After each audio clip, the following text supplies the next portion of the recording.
Perkenalkan, nama saya Matilda Ersetia Seleris Margade Yehuda Aron, bisa disapa dengan Risma, dengan nomor NIM 42121097 dari Prodi Administrasi Publik. Pada kesempatan ini saya akan menjelaskan tentang sejarah hari lahirnya Pancasila. Pada tanggal 1 Juni ditetapkan sebagai hari lahir Pancasila yang merupakan dasar negara Indonesia. Seperti apa sejarah hari lahir Pancasila? Lahirnya Pancasila adalah judul pidato yang disampaikan oleh Soekarno pada 1 Juni 1945. Sejarah hari lahir Pancasila diambil dari Rapat Dokuretsu Jumbi Kosakai atau Badan Penyelidik Usaha Persiapan Kemerdekaan Indonesia yang sering disebut BPUPKI yang mengadakan sidang pertama dari 29 Mei hingga 1 Juni 1945.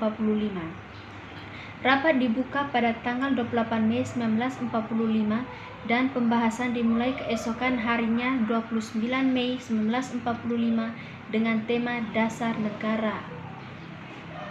Rapat pertama diadakan di Gedung Chow-Sangi Inn di Jalan Pejambon 6 Jakarta yang kini dikenal dengan sebutan Gedung Pancasila. Pada zaman Belanda, gedung tersebut merupakan Gedung Volksraad atau perwakilan rakyat. Setelah beberapa hari tidak mendapat titik terang, pada 1 Juni 1945 Soekarno mendapat giliran untuk menyampaikan gagasan tentang dasar negara Indonesia Merdeka yang dinamakan Pancasila. Pidato yang tidak dipersiapkan secara tertulis terlebih dahulu itu diterima secara aklamasi oleh segenap anggota BPUPKI.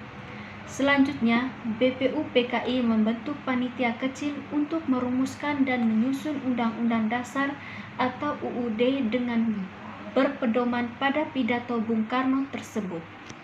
Lalu dibentuklah panitia 9 terdiri dari Soekarno, Muhammad Hatta, Mr. A.A. Marimis, Abikuesno, Djokrosojoso, Abdul Kahar, Musyakir, Agus Salim, Ahmad Suebarjo, Wahid Hasmin, dan Muhammad Yamin yang ditugaskan untuk merumuskan kembali Pancasila sebagai dasar negara berdasarkan pidato yang diucapkan Soekarno pada 1 Juni 1945 dan menjadikan dokumen tersebut sebagai teks untuk memproklamasikan kemerdekaan Indonesia. Setelah melalui proses persidangan dan lubi-lubilah hasil penggalian Soekarno tersebut berhasil dirumuskan untuk dicantumkan dalam Mukadimah Undang-Undang Dasar UUD 1945, kemudian disahkan dan dinyatakan sah sebagai dasar negara Indonesia Merdeka pada 18 Agustus 1945 oleh BPUPKI. Mantan Ketua BPUPKI Dr. Rajiman Widyodiningrat menyebut pidato Soekarno tersebut berisi tentang lahirnya Pancasila, sehingga tanggal 1 Juni resmi ditetapkan sebagai hari lahir Pancasila melalui keputusan Presiden nomor 24 tahun 2016, Presiden Joko Widodo. Jadi menyampaikan keputusan ini melalui pidato pada peringatan pidato Bung Karno 1 Juni 1945 di Gedung Merdeka, Bandung pada tanggal 1 Juni 2016. Terima kasih. Baik, saya akan menjawab pertanyaan nomor 2, mengapa Pancasila harus dipertahankan? Pancasila dipertahankan karena Pancasila adalah sumber nilai jati diri bangsa sekaligus fondasi negara Indonesia. Sebagai falsafah negara, Pancasila menjadi acuan dalam mewujudkan Indonesia yang adil, makmur, dan sejahtera. Kita sebagai generasi penerus harus terus-menerus menumbuhkan nilai-nilai Pancasila kepada semua generasi. Terima kasih. Baik, saya akan menjawab pertanyaan nomor 3. Bagaimana mengimplementasikan sila pertama dan kedua dalam kehidupan Anda masing-masing, baik sebagai warga negara Indonesia, mahasiswa, dan kaum muda di tengah era globalisasi? Dilihat dari maknanya, sila pertama menyatakan ketuhanan yang Maha Esa, yang bermakna kemerdekaan beragama bagi bangsa Indonesia dan melaksanakan kebaikan berdasarkan ajaran baik Tuhan. Sila ini menjadikan setiap warga Indonesia bebas menganut dan menjalankan ibadah sesuai dengan agama dan kepercayaannya. Contoh penerapan sila ke-1, Pancasila Ketuhanan Yang Maha Esa. Yang pertama, meyakini adanya Tuhan Yang Maha Esa. Yang kedua, percaya dan takwa kepada Tuhan Yang Maha Esa sesuai dengan agama dan kepercayaan masing-masing menurut dasar kemanusiaan yang adil dan beradab. Yang ketiga, menghormati agama orang lain. Yang keempat, hidup dan bekerja sama antara pemeluk agama dan menganut kepercayaan yang berbeda-beda sehingga terbina kerukunan hidup. Yang kelima, menghormati kebebasan orang menjalankan ibadah sesuai dengan agama dan kepercayaannya. Yang keenam, menghormati kebebasan orang merayakan hari besar keagamaan sesuai keyakinan dan kepercayaan mereka. Yang ketujuh, tidak memaksa suatu agama dan kepercayaan kepada orang lain. Kedelapan, tidak mengganggu teman yang sedang beribadah di sekolah.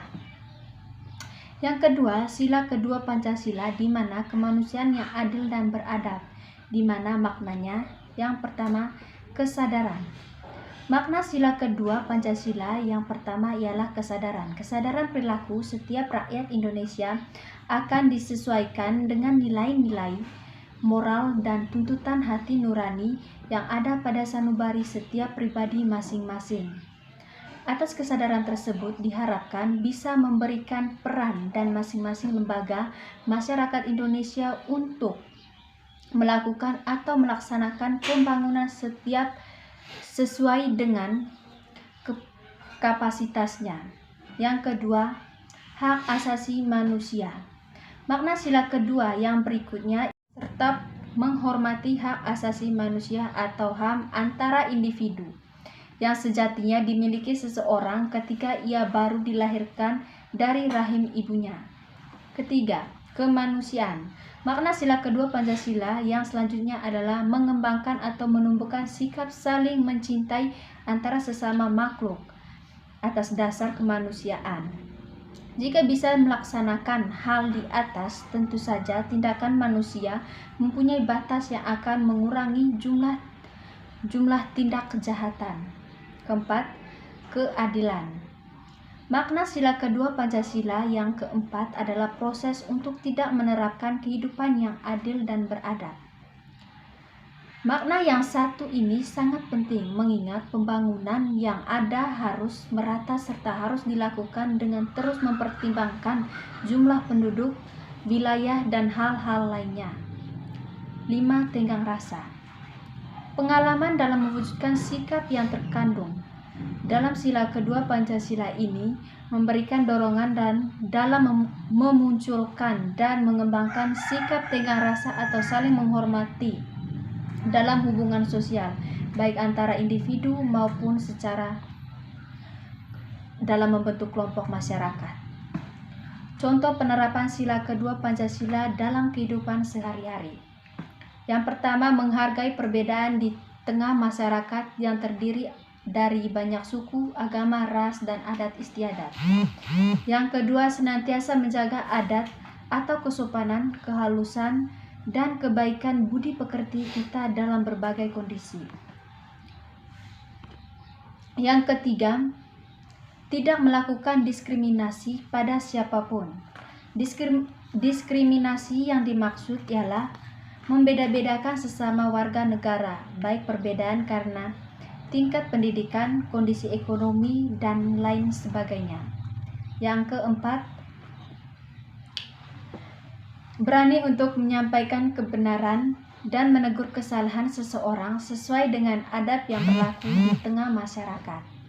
Kelima, menjaga keseimbangan dalam hal pelaksanaan hak dan kewajiban.